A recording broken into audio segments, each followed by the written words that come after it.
I suspect I wasn't alone in coming out of last Saturday in a daze.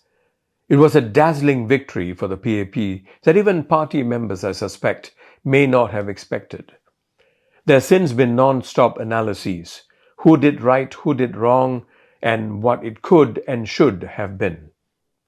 The reality is this: the die has been cast, for now at least. Singaporeans, especially young citizens, have sent a very clear message. We want stability over change in these foreboding times. And Prime Minister Lawrence Wong has got his mandate. What we need to do now is to stand shoulder to shoulder and brave the headwinds. Before that, we need to ask a few inconvenient questions. Why was there a significant drop in voter turnout this year? In 2020, it was 96%. This time, it was 92.5%.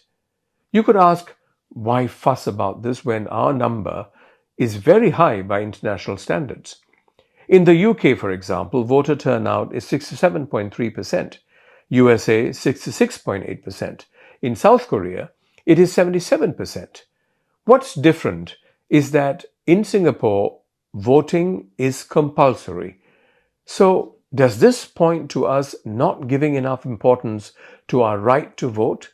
And if so, shouldn't we be concerned? Second, even though the total number of rejected votes is high this year, almost 43,000, we are seeing a definite downward trend. In GE2020, it was almost 46,000, and in 2015, the total number of rejected votes was 47,000. Now, this could point to voters acknowledging more credible alternative party candidates. All parties have a responsibility to ensure more stringent quality control before fielding candidates. This is because this clearly has a strong bearing on how seriously the electorate takes the voting exercise. A key word here is disillusionment. Now, while the numbers I shared earlier are consequences, there are clearly factors that cause disillusionment, apart from the quality of candidates. The report by the Electoral Boundaries Review Committee, or EBRC, is one such factor. It's evident that the changes in 2025 were a lot more extensive compared to previous elections.